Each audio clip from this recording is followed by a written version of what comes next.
Дневник на Канал Плюс, добро вечер. Почнуваме веднаш по кратката најава. Останете со нас.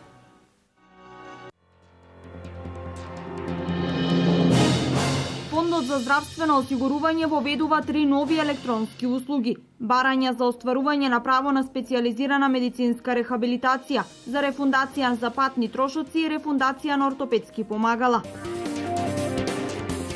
Под мотото "Придружетени се да се чуе гласот на ретките болести" се одбележа Денот на ретките болести. Во регистарот за ретки болести во Македонија се запишани 124 пациенти, главно деца. Вандали посегнаа по иконите во манастирскиот комплекс Света Богородица Балаклија близу Делчево. 3 икони и мала сума пари се плен на кражбата од манастирот, чиј ктитор е Љупчо Ѓоргиевски.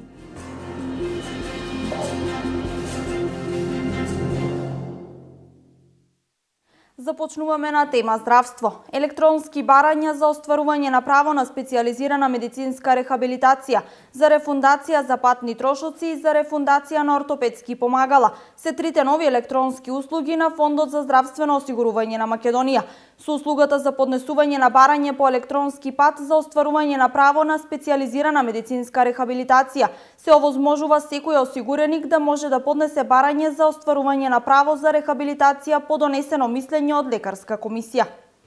Идејата ни е да ги доближиме електронските услуги до сите осигуреници, затоа што на тој начин ќе може побрзо да добијат услугата и од тие причини ние ќе ги испратиме овие видеотуторијали до сите овластени лица на сите компании во Република Македонија кои што работат со човечки ресурси, ќе ги ставиме на нашата веб страна и ќе ги направиме достапни за сите граѓани. Доколку некој граѓанин има потреба да ја побара услугата по електронски пат со едноставно логирање на порталот на Фондот за здравствено осигурување и уклучување на видеотуторијалот, ќе може да ги добие по гласовен пат сите укажувања за постапките кои што треба да ги преземе за да може да ја добие таа електронска услуга. 200 пациенти во државата се опфатени со програмата за ретки болести и добиваат терапија која им го леснува животот на нив и на нивните семејства. Со програмата се обезбедуваат лекови за 13 ретки болести, но потребно е проширување на позитивната листа на лекови, а пациентите преку здруженија бараат на позитивна листа да се стават и ортопедски помагала, посебни завои, фластери и посебна исхрана. Денес е Светски ден на ретките болести. Под мотото "Придружетени се за да се слушне гласот на пациентите со ретки болести", годинава се одбележува меѓународниот ден на ретките болести во организација на Националната алијанса на Република Македонија. Оваа организација работи за подобрување на животот на пациентите, односно за згрижување на повеќе пациенти и наоѓање решение за истите. Дел од лековите за луѓето со ретки болести се достапни преку Министерството за здравство, но има уште лекови, суплементи и помагала што пациентите ги бараат и кои треба да се обезбедат, велат од Сдруженијето на граѓани "Живот со предизвици" по повод 29 февруари, Светскиот ден на ретки болести. Оваа година заедно го организираме овој ден околу 15 организации под капата на Националната алијанса за ретки болести на Република Македонија. Откако работиме заедно, се обидуваме да згрижиме што повеќе пациенти, да ги слушаме проблеми за почеток и понатаму да се обидиме да најдеме решение за истите полека кај институциите. Оваа година стигнавме еден секор напред, затоа што Министерството за здравство во програмата за ретки болести конечно се зголемија пенсиите и на начин нови 13 ретки болести примија лекови за кои им помогнат во живот. Овие пациенти не ги примаа лековите, некои од нив сами ги купуваа, некои не може да си ги дозволат. Од друга страна, се уште се потребни и други секори кои ќе им помогнат на пациентите, како што се посебни завои, кластери, посебна исхрана, физикална терапија, ортопедски помагала, лични асистенти за оние кои се посебно инвалидизирани лица и се надеваме дека секор по секор на сите пациенти ќе им се помага на различни начини. Минатата година во регистарот за ретки болести биле запишани 124 пациенти, главно деца. Постојат повеќе причини за појава на ретки болести, меѓутоа една од најосновните причини е генетската предиспозиција, која значи пренесување на генот од една генерација на друга, велат лекарите. Но зошто токму децата се мета на оваа аномалија? Може да се појават и во фамилија каде најблиските на детето се сосема здрави, бидејќи како што реков, тоа не значи дека болеста може да се експонира кај секоја генерација. Може би неколку генерации да не постојат симптоми, меѓутоа да се јави кај детето, кај кое, ако се земе детална анамнеза, ќе се забележи дека мајката, ако нема тогаш бабата или членови од фамилијата на бабата, може да имаат вакво заболување. Ваквите заболувања, бидејќи се рачунаат како ретки заболувања, значи мала инциденца на заболувањето има во текот во една популација, не се следат најчесто во еден град, бидејќи во Штип единствено такво заболување кое може да се следи би било да речеме цистичната фиброза и тоа само кај матичните доктори. Меѓутоа, тие деца се следат кабинетски, значи централизирано. Од цела Македонија се собираат на клиниката за детски болести и си има екипа која ги води, ги следи и понатамо прави превенција и лекување на симптомите на болеста. Значи, тоа е една од тие болести, тоа е цистичната фиброза, која во детската возраст ги ја испитуваме од моментот кога ќе се појават симптоми на болеста и ако докторот, било матичниот лекар или ние на оделението се посомневаме за постоење на истата. Од барањата на пациентите што се обратиле до ова здружение, утврдено е дека пациентите со ретки болести бараат на листата да се обезбедат дополнително околу 30 на лекови.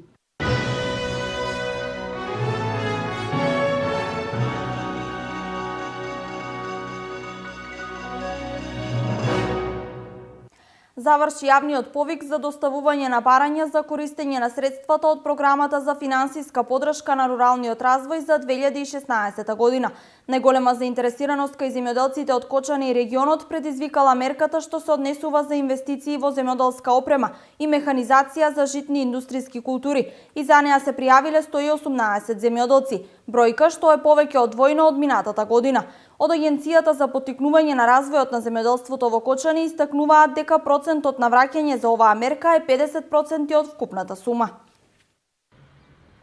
Агенцијата за поттикнување на развојот на земјоделството и понатаму продолжува со давање на советодавни услуги на земјоделците и стои на располагање за помош на сите видови програми што произлегуваат од програмата за рурален развој на Министерството за земјоделство, шумарство и водостопанство. Најголема заинтересираност кај земјоделците предизвика мерката 121,5 што се однесува за програмата за рурален развој за инвестиции во земјоделска опрема и механизација за житни индустријски култури и за неа се пријавиле 118 земјоделци, бројка што е повеќе од двојно од минатата година кога се пријавиле 54. Целата сума на побарување е повеќе од 60 милиони денари. Од Агенцијата за поттикнување на развојот на земјоделството во Кочани истакнуваат дека процентот на враќање за оваа мерка е 50 од вкупната сума, а може да оди и до 75% во зависност од специфичноста на подрачјето, староста и полот на подносителот. Во мерката 121.5 што се однесува за програмата од рурален развој за набавка на механизација, која што предизвика најголем интерес кај земјоделците, можеме да кажеме дека ние како работна единица во Кочани направивме некаде околу 118 деловни планови, преку кои што земјоделците аплицираа за своите потреби, дали е тоа трактори или приклучна механизација, при што целата сума на побарување изнесува некаде преку 60 милиони денари. Овој оглас се заврши на 19 февруари и можам да кажам дека ова е најголемиот интерес што досега земјоделците го имаат искажено во врска со оваа програма. Повеќе од двојно од минатата година. Денеска истекува рокот за пријавување за враќање на средствата за ново подигнати насади и тука нема пријавено голем број земјоделци, а во тек е и мерката за помош на млади земјоделци за започнување земјоделска дејност, која што побудува голем интерес кај младите земјоделци. Критериум за поднесување за оваа мерка е кандидатот да биде на возраст помеѓу 18 и 40 години и да има отворен фарм регистар што не е постар од 18 месеци. Оваа програма трае до 3 март и досега апликација имаат поднесено 5 земјоделци. Процентот на враќање на средствата за оваа мерка изнесува 100%. И последната мерка е наменета за пчеларите за набавка на пчелни матици и пчеларска опрема, за која што има поднесено неколку апликации, а програмата трае до 10 март. Инаку, од 1 март започнува и така наречената активност 1000 села, која што ќе се реализира на ниво на цела Македонија, а ќе се остварува преку кампањата за осигурување на земјоделските посеви.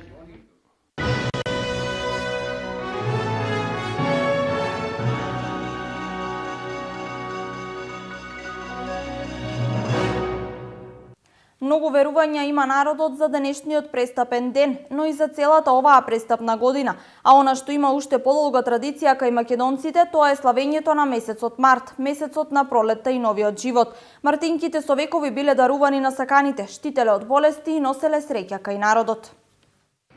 Месецот март се празнувал во Македонија уште во далечното минуто, во античкиот период, кога се нарекувал Ксантика, по називот Ксант за месецот март.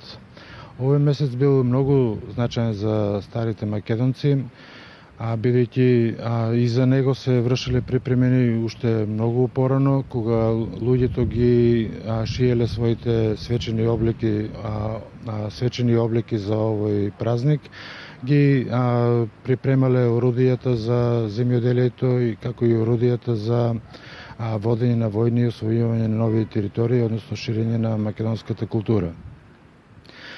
Најзначаен елемент во прославувањето на овој празник е правењето на мартинките. Овој обичај датира уште од тој период, се применува и ден денес и представува обележје за почетокот на месецот март. Традицијата на подарување мартинки во источниот регион се негува само во Делчево. Учениците од Основното општинско училиште Ванчо Праке изработија мартинки и денес ги подаруваа на граѓаните во Делчево. Учениците од Основното општинско училиште Ванчо Праке од Делчево не ја заборавија традицијата на мартинките поврзана за 1 март. За жал, оваа традиција полека се губи. Во повеќето градови низ Македонија, граѓаните мартинки не виделе со години, но во градовите од крајниот исток, поточно во Делчевскиот регион, мартинките се уште се плетат, подаруваат и носат. На мартинките денес не подсетија учениците од 7 оделение од Основното училиште Ванчо Праке, направија мартинки и ги делеа на случајни минувачи по улиците, а дел од нив беа подарени и на представниците од локалната самоуправа во Делчево. По предметот вештини за живење со учениците од 7 и 8 оделение изработувавме мартинки кои што ги дониравме како хуманитарна акција и да спроведеме, да одбележиме дека иде март, мартинките се карактеристични и да имаат интерес учениците да стекнуваат работни навики. Ние Основното училиште Ванчо Праке со менторство на наставничката Лилијана Ивановска подготвуваме мартинки. Некои ги продававме на пазарот и пред фонтаната во Делчево. Со парите ќе бидат за хуманитарна акција или за забава во нашето училиште. Слична ваква активност со подарување на мартинка на другарче ќе се спроведе денес и утре и во детската градинка Весели цветови. Инаку се смета дека подарената мартинка е знак на топло пријателство, а се носат за здравие, среќа, плодност и долг живот. Таа се прави со испреплетување на бел и црвен конец. Црвената боја ја символизира крвта и љубовта, а белата асоцира на чистота и искреност. Мартинките се носат на левата рака или закачени на облеката, се додека да расцвета првото дрво или се додека личноста која ја носи не види ластовичка или штрк.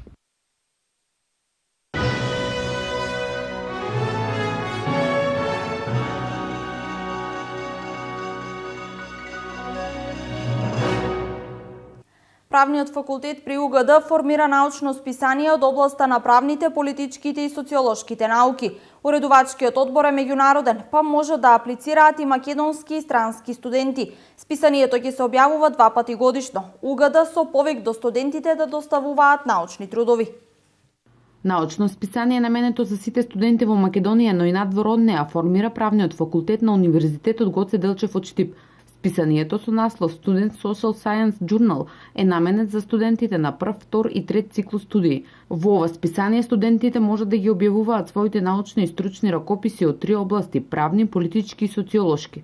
Ваквото списание Правниот факултет при Универзитет Гоце Делчев го основа пред се со цел да може да се задоволи една основна потреба која што имаат согласно Законот за високо образование, а тоа е да треба да објават некои научни стручни трудови во списание кој што се со меѓународен уредувачки одбор.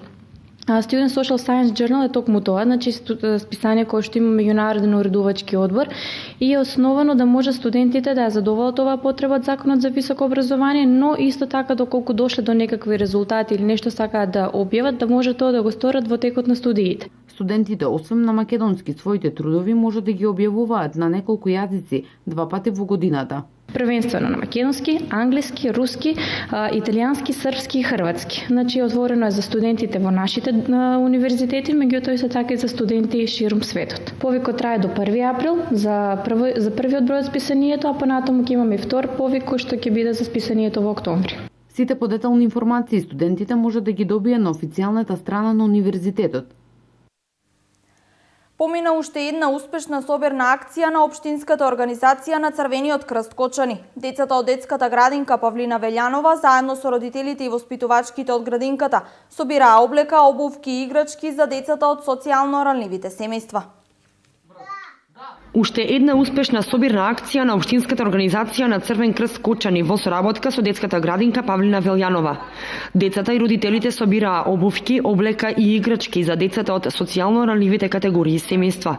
Преку акцијата тие се учат на хуманост, солидарност и да помагаат на другите деца и да станат одговорни граѓани на нашата општина. Досега има поминува 2 клона, така што досега има задоволителен одзив од самата собирна акција и секако сакам да искористам оваа прилика да се заблагодарам на сите што имаат донирано и помогнат да се направи успешна самата оваа акција. Во акцијата беа вклучени и воспитувачките кои се заблагодарија на родителите за соработката.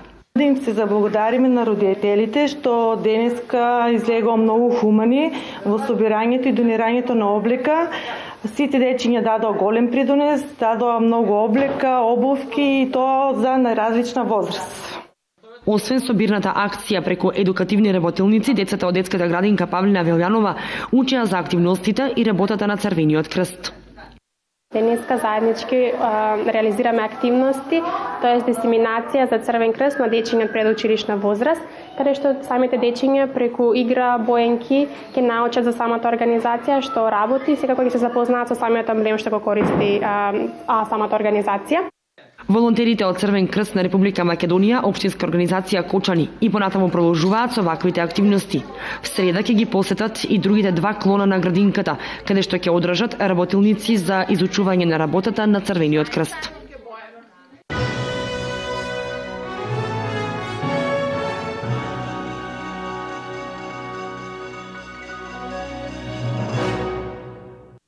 Вандали посегнаа по иконите во манастирот Света Богородица Балаклија близу Делчево. 3 икони и мала сума пари се плен на кражбата пријавена во полицијата утринава. Непознати исторители синоќа извршиле грабеж во манастирот Света Богородица Балаклија во Делчево. Како што ни информираа свештениците од црквата во Делчево, утрово е забележено насилно влегување од јужната врата на манастирот. Разбиен е долниот дел од вратата, кој што не бил обезбеден со решетки, при што по увидот од надлежните институции велат свештениците, утврдено е дека украдени се 3 икони А4 формат, кои што немаат голема парична вредност, и разбиена е касата, од која што украдени се околу 400 денари, ситни пари кои што се оставени од верниците во вечерните часови при посетата на манастирот. Во касата немало повеќе парични средства, бидејќи не се остава поголема сума на пари во црквите и манастирите, туку се носат во банка, информираат свештениците од црквата. Исто така соопштија и дека централната врата е без оштетување и не е направен поголем неред во манастирот. Од секторот за внатрешни работи Штип информираат дека истрагата е во тек и се прават сите напори да се откријат сторителите. Инаку манастирот Света Богородица Балаклија е изграден во 1915 година од слаб материјал, а во септември 1999 година од темел е изграден повторно од цврст материјал, чиј штоктитор беше Љупчо Ѓоргиевски.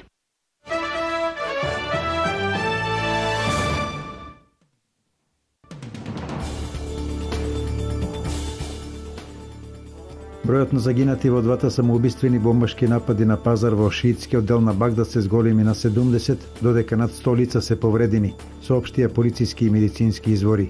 Одговорноста за нападот ја презеде Исламската држава. Швајцарските гласачи на референдум ја отфрлија контраверзната иницијатива на десничарската националистичка партија која предвидува автоматско протерување на странци кои ќе бидат осудени за секое, па и најмало кривично дело, покажуваат официјалните резултати. Сојузниците на иранскиот умерен председател Хасан Рохани постигнаа значителен успех на парламентарните избори. Тие успеале да ги освојат сите 30 места во парламентот кои се предвидени за главниот град Техеран.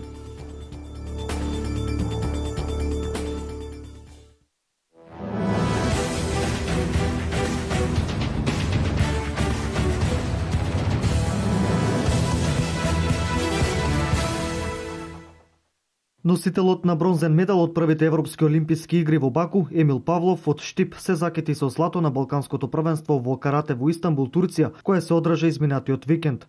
Во финалето во категорија до 60 килограми на Балканското карате првенство за сениори со 4:1 славеше против турскиот каратист Ејуб Гулер. Емил беше сигурен во себе и постепено ја градеше победата, поведувајќи со 1:0, па со 2:0, а противникот намали на 2:1, но Павлов не дозволи изненадување и до крајот владееше со борбата.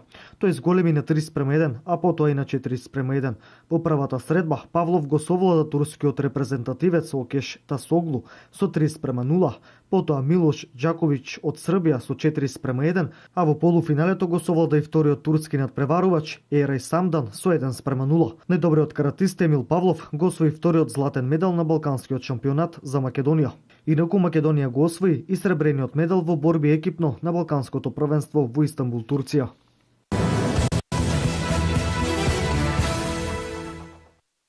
Третолигашите од Истокот ги одиграа најавените пријателски надпревари. Фудбалскиот клуб Регалница од Делчево со убедливи 7:0 ја совлада екипата на Кидго од Бекчево. Во надпревар во кој 3 пати стрелец беше Дарко Пешовски, еднаш Игор Жежовски, а голови постигнаа и Александар Георгиевски, Борче Јовановски и Тоше Ристовски, гостите од Пекчево немаа што да бараат во Делчево. Иако се работи за пријателски надпревар, сепак оваа висока победа радува во однос на формата на екипата од Делчево, која што во пролетниот дел од сезоната претендира да се задржи во горниот дел од табелата. Во рамки на подготовките за пролетниот дел од првенството во третата фудбалска лига се играше фудбал и во Радовиш, каде домакинот Плачковица со 3:2 на полувреме 2:0 славеше на Досогово од Кочани.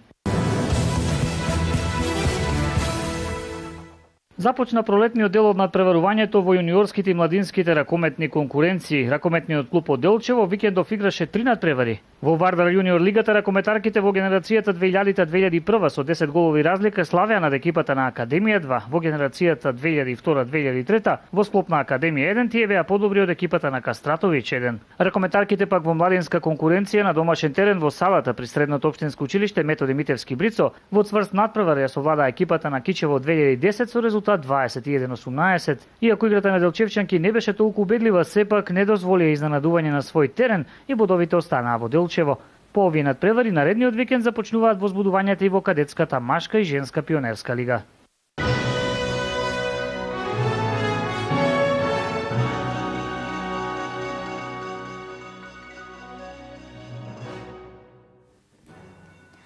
Ова е се во ова издание на Дневникот. Останете со програмата на Канал Плюс и имајте пријатна вечер.